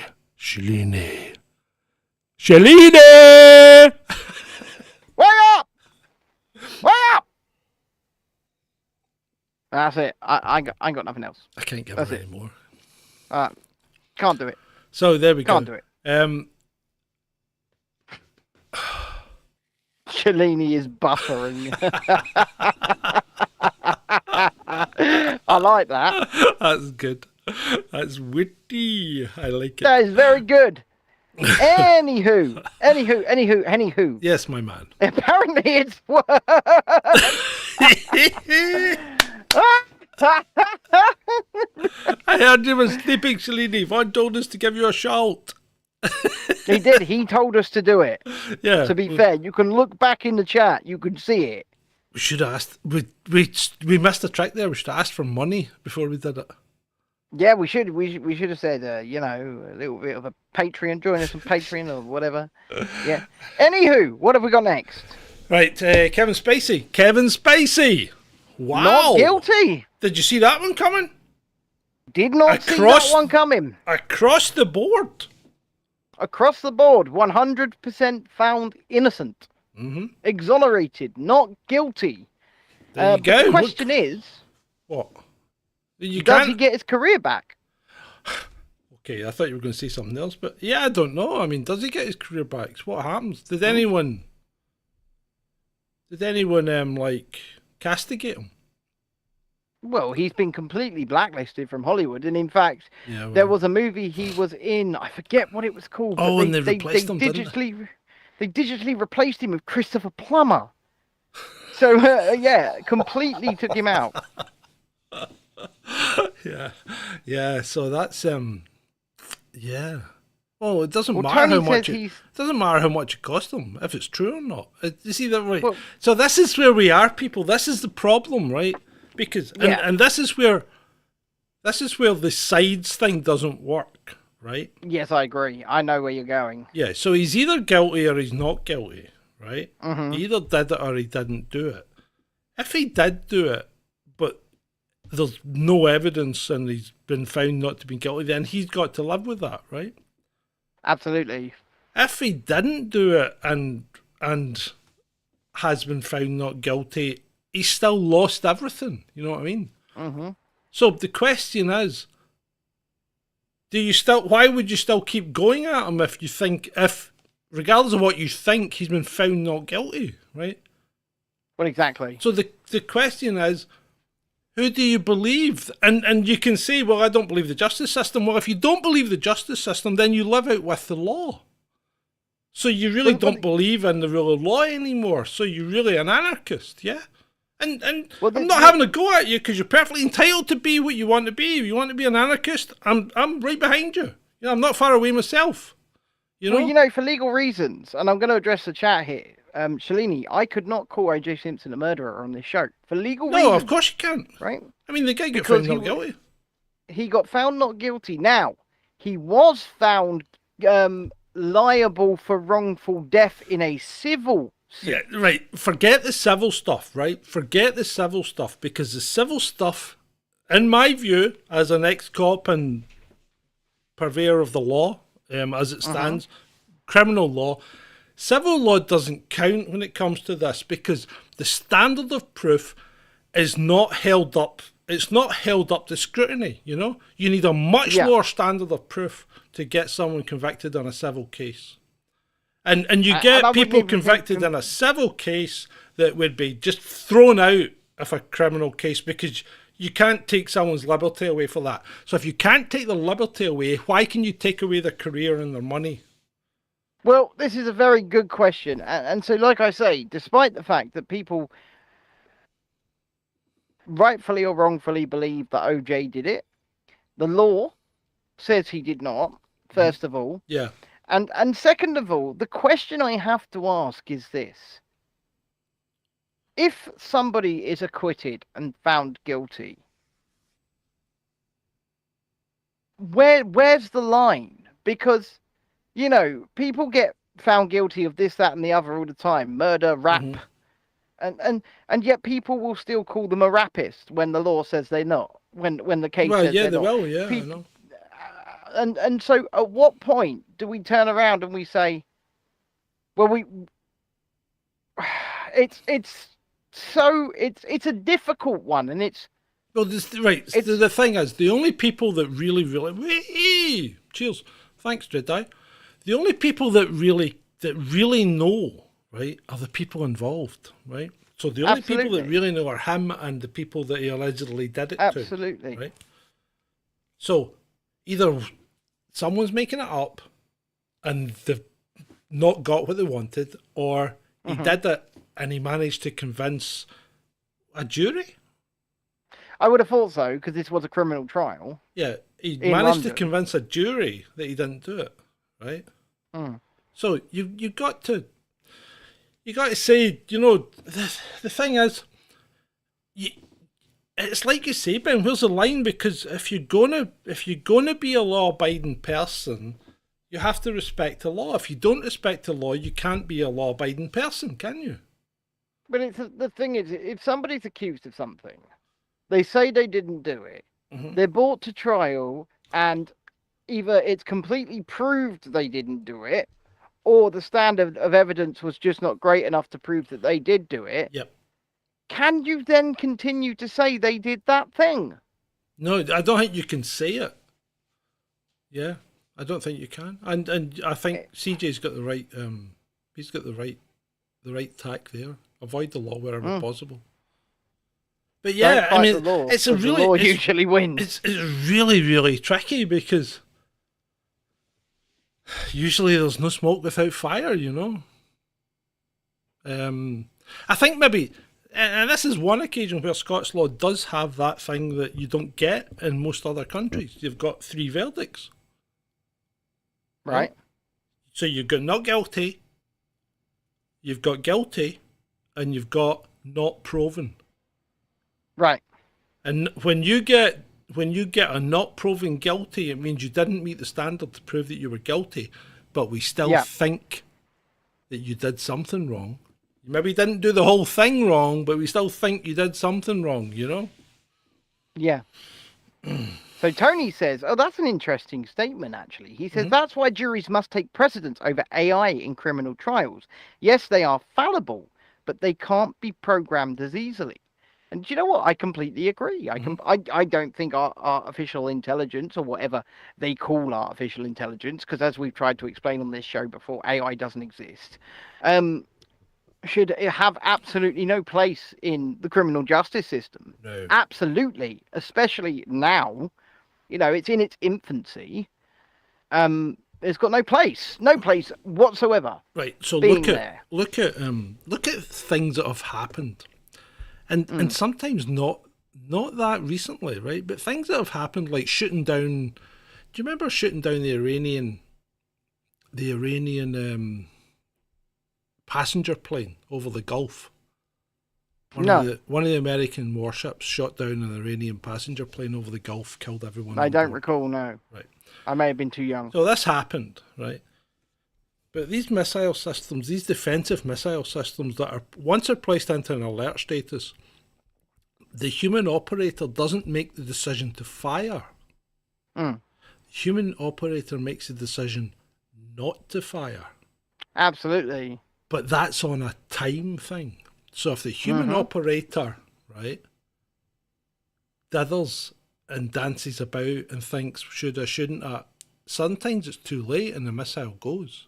And in this case, boom, you've knocked a civilian aircraft out of the sky. I might think something similar happened with the one where the Russians knocked out the Korean passenger plane that deviated from its course. That was a really weird one as well. You mean the one the Russians still to this day deny doing, even though not the one over pretty Ukraine. Sure. No, this was flying over the Pacific. It was coming from Japan and it was going to Korea, I think, and it deviated from its course, and the Russians shot it down, and they killed everyone on board. That was I would imagine that would be the outcome. Yes, that was a really spooky one as well. Then the other one that, I mean, we're into rabbit hole territory now, aren't we?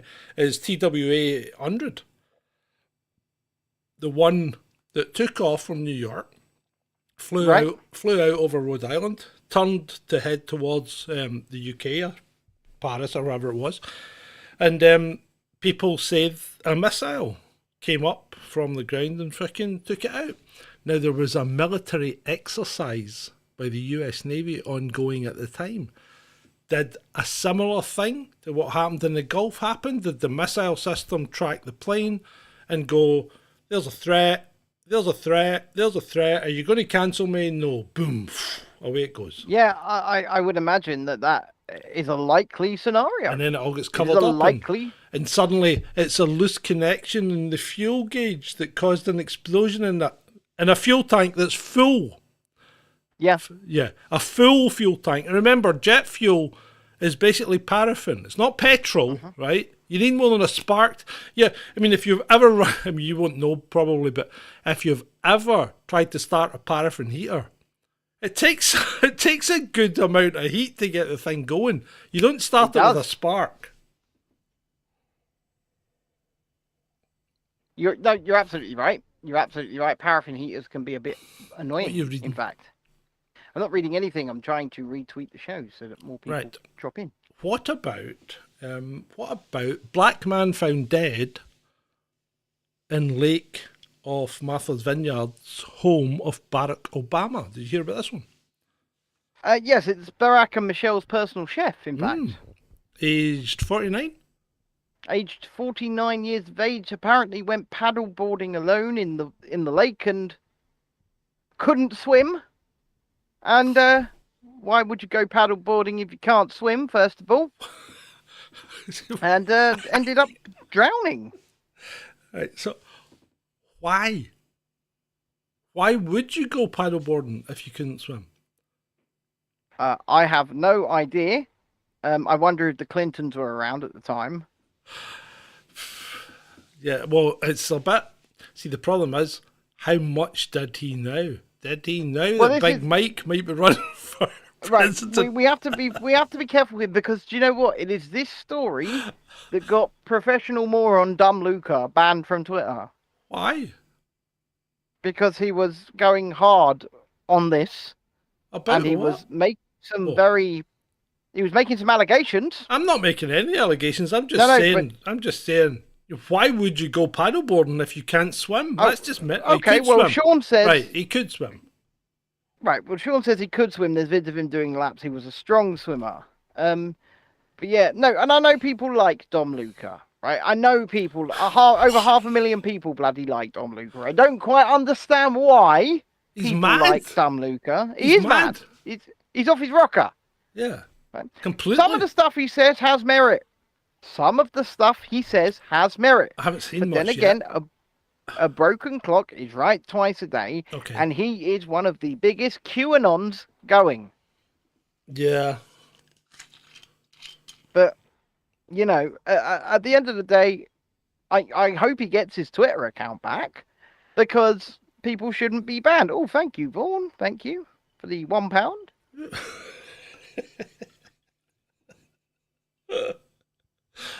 I appreciate it. Yeah. Do it on Ko-fi. It makes a better sound.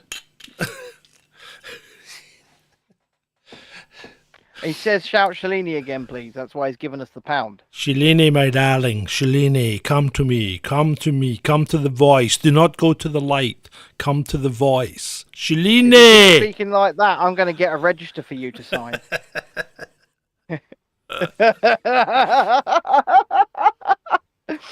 Sean says the whole Q thing was CIA. Almost definitely. Almost definitely. I have never bought into that Q shit. Never. No, me either. That's just me either. I always found it like a LARP. Yeah, if you want to go down that route, it's like it's even worse. I would say it's worse than Flat Earth. You know, because at least you can make an argument for Flat Earth. A dumb argument, but an argument nonetheless. Be very careful, Ben, because some of these Flat Earthers come out with very, very cogent points. Very cogent points. They do. They do. And you might be pushed to beat some of them, to be fair. Some of them are stupid, but some of them aren't. But that's like everyone, isn't it? That's like everyone. Shall we move into the funnies? Yeah, there only is one. What do you mean there's only one? Well, there's that one you sent me earlier. That's the only one I've got. That one's quite funny. If you've got anything before that, then let's go. No, that's it. We'll This is us. that. This is us. Is this really us? Yeah, you can freestyle if you want. We can have a quick look at We've Twitter. absolutely smashed our way through this show. It's been a good one. Yeah. So, strange-looking man, right? actually reminds me a bit of a. It has kind of the facial expression of a sheep, right? Mm. Breaks into a school's shed Mm-hmm. where they keep sheep for milking, right? Now, They do. that would infer that they keep a stack of female sheep in there, yeah? Now, the problem. This is in Australia, by the way. Yeah, of course it's Australia.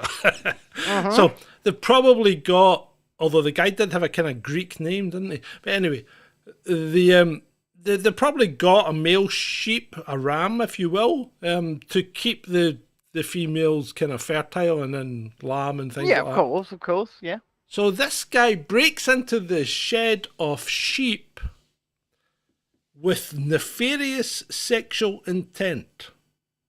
And went straight for the male. And proceeded to have unlawful relations with that male sheep. But not content with that, while a goat watched. In a state of shock. So George Danikis, age 44, was caught by police after doing this. And I'll tell you what he said. What'd they say, Ben? What'd they say? He attempted to blame the incident on a 5-day drug bender. I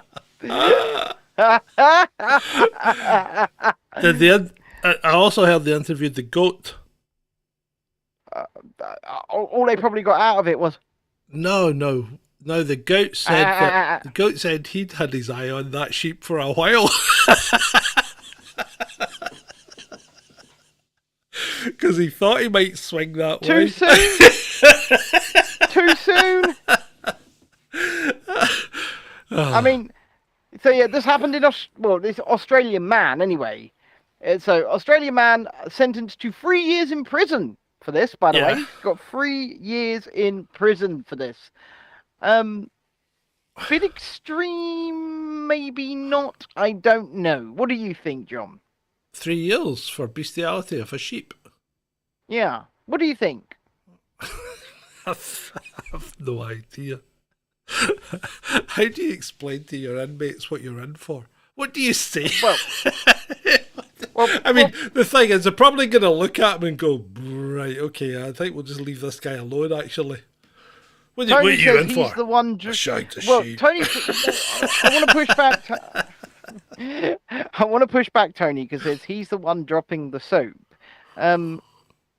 People are going to know he's been with a sheep. They're not going to want to go near that. I wouldn't go near it, yeah. They're not going to want to go near that. Come on, guys. Belfield got 5.5 years for sake. Yeah. Sean. Yeah, and he's going to... You sounded like Arkwright. That was good. Did you mean to sound like Arkwright? You don't even know who Arkwright is, do you? Yes. Who's Arkwright?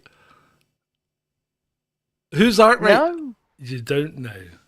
Arkwright's Ronnie Barker. Yeah, I know it is. It's from Open All Hours. Yeah, that was it. Yeah, of course I know. You didn't know. You didn't know. You just reminded yourself once I said Ronnie Barker. Anyway. No, I was just well, you know who it is, but you hadn't remembered. Yeah, I was just doing a bit to make you laugh.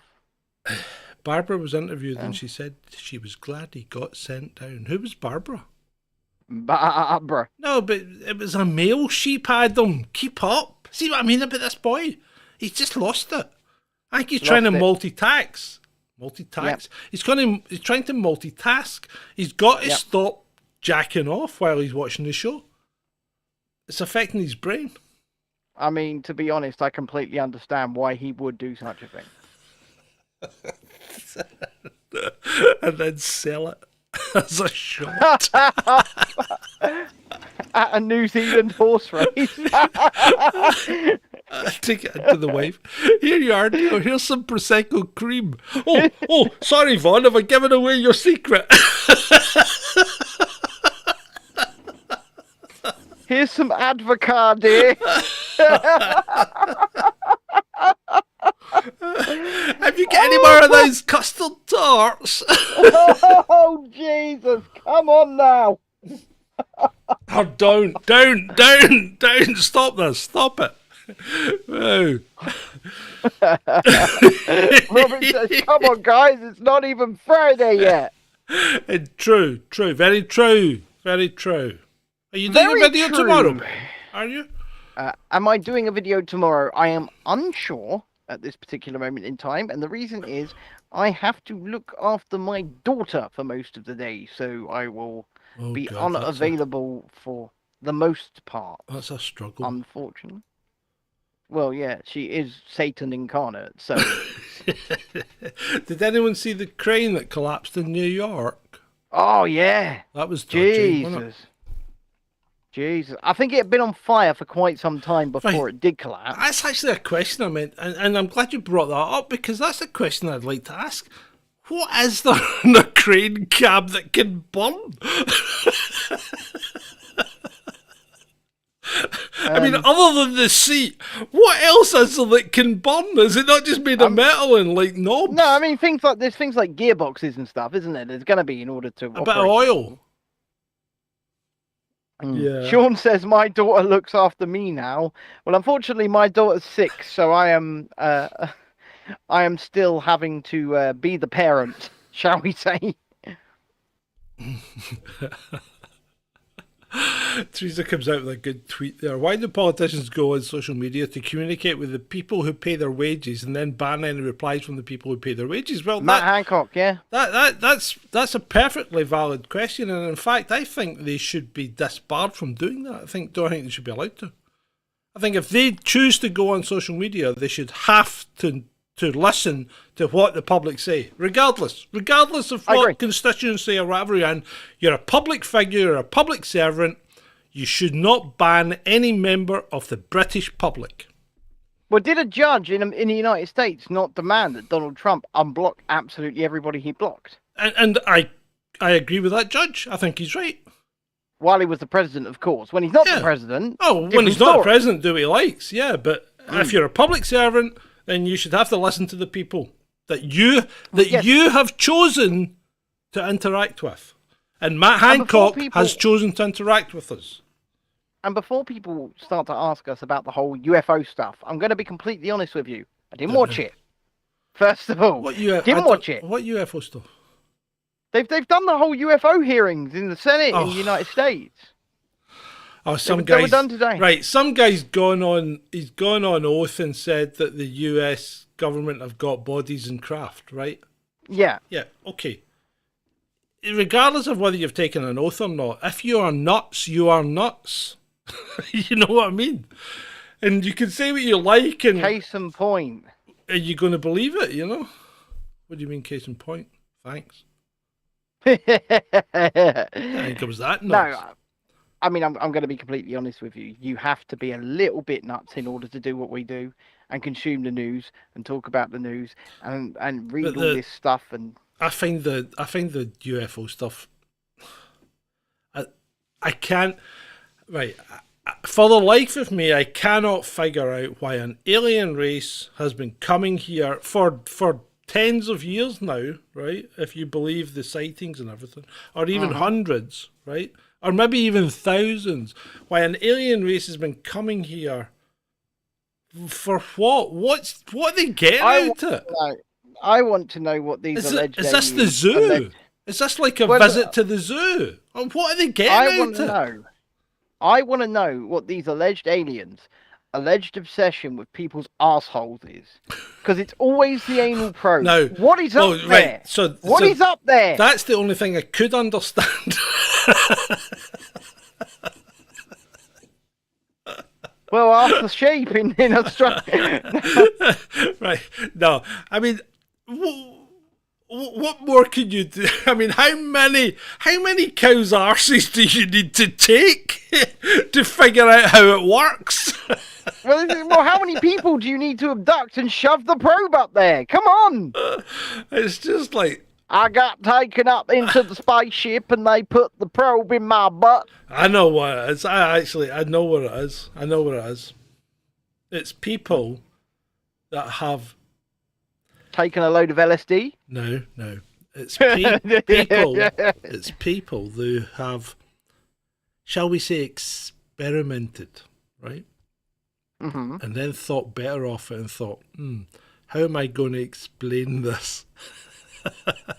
And then just said, I'm not saying it's aliens, but aliens did it. It was aliens that put that thing up inside me. It was aliens who put that Yeah. gerbil up there. Yeah. It wasn't me. It wasn't Fred. The tube in and then they let the gerbil run in. It wasn't Fred's probe from 3 doors down. It was an alien probe.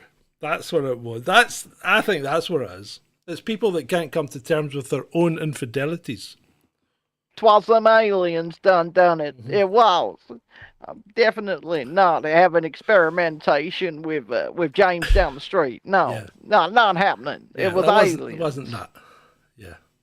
I think that could be it. I think that could be the answer. But what I will say is this: I will And the rest watch of it, some of it. Sorry, the rest of it's military. It's definitely military. That's all it is. Well, yeah, of course. I mean, I will watch some of it, and I will report back a bit more on Friday night. And we'll see what they've said, and then we'll see if we think there's any merit to what's been said. But let's face it, it's going to be mostly a load of old bollocks. Isn't it? Yeah, what? It really is.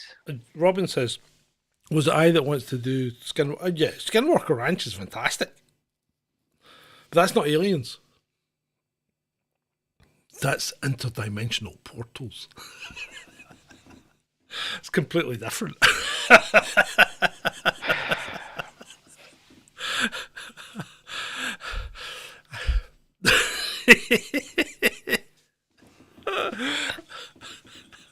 I once saw a ghost. Do you know what? Yeah. It's really quite hard being the voice of bloody reason sometimes. What do you mean? How? We could be dumb Luca and get 500,000 followers by just saying it was aliens! It was aliens! Yeah, well, We yeah, I like to suppose actually you could. investigate things. Come to a reasoned argument, the reasoned conclusion, and it's quite difficult. Tell us about your ghost sighting, John. Come on. I was driving down Cowanning Road in Irvine one night in a police car, heading towards Irvine and passing the maternity hospital, which is on the left-hand side. Was it stormy? No, it wasn't. It was raining lightly, but not particularly bad for rural Scotland. Okay. Right. It was very dark because it was night time. It was a night shift.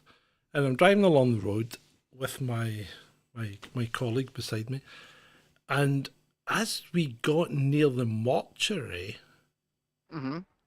a white shape came from the side of the road where the mortuary is and shot across the road in front of the car.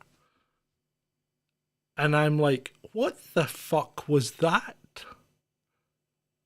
And he's You like... think it was a crazy person in a sheet? No, it wasn't. It wasn't a person. It wasn't touching the ground. It was a white, nebulous, see-through shape that just shot across the road in front of us. And I did a handbrake turn, went round and into the housing estate that it went into, and there was just nothing there. Nothing there. It wasn't like, it was white and nebulous, almost like a cloud, but it moved at speed as if it, maybe the speed of someone running fast, really fast, and it just went whoosh, right across the road. And I'm like, what the fuck was that? And my neighbour saw it as well. And we never spoke of it again. Until tonight. Until tonight. Next time you'll read about that is in the book. The book's never happening, guys. Yeah, it really isn't. The book's happening this winter. And, ladies and gentlemen, boys and girls, children of all ages, with that, if you enjoy what we do, then please leave a like, subscribe to the channel, and hit that notification bell. Stick it to the algorithm, as they say. Also, if you are even better, and want to support us even further, you can do so by becoming a citizen of our fine country of Veradora at either Ko-fi, ko-fi.com/chasing descent or patreon.com/chasing descent. Pinned in the comments, you will find the links. Also, go and follow us on Rumble, where all of our videos are backed up systematically. Do that. One more thing, head over to the channel right now and go watch my little video from today about Farage. Give it a like. And we really do appreciate you, every single one of you. We love you. Over to you, John. And remember, I put the right Hamza in the pre-roll if you didn't see it. It's also there in the video list under videos. It'll be the second one. It'll be the one under Ben's new one. And thank you, Robin, and thank you, Tony, by the way. Yes, thank you indeed. We are proud to have you as citizens of Veradora. We are humbled. Humbled. And we are humbled from the super chats for today as well. Yes, we are. So thank you very much. It's been great pleasure that I say to you, good night, citizens of the world, citizens of the interwebs, and citizens of Veradora. You know what? It's been great. For you. Cause I don't give a fuck what you say. Yeah, I'ma do shit my way. So you can go kick rocks, I'ma stack bricks up, build what I want to make. Yo, I got a lot of shit to say, so I'ma do this every day. I'll be writing things until I'm fucking buried in my grave. 6 feet deep under, but my body won't decay. Cause my messages are timeless, so they'll put them on display. Oh yeah, I rap with a certainty, I have a sense of urgency. A message for eternity, for everyone internally. I had some people burning me, but now they fucking learn to see I ain't the one to fuck with. Now they looking nervously, and I don't really care what you think of me respectfully. You can kick rocks if you think you're fucking better, see. I will outwork you, turn you to an enemy. Hurt you so bad that you're gonna need some therapy. I got the motherfucking recipe. I've been cooking up hits, I'ma leave a legacy. You'll be looking small when you're standing right next to me. I'm 5'10", bitch, but I'm 10 feet next to me. I don't give a fuck what you say. Yeah, I'ma do shit my way. So you can go kick rocks, I'ma stack bricks up, build what I want to make. Cause I don't give a fuck what you say. Yeah, I'ma do shit my way. So you can go kick rocks, I'ma stack bricks up, build what I want to make. Yeah, I'ma do it my way.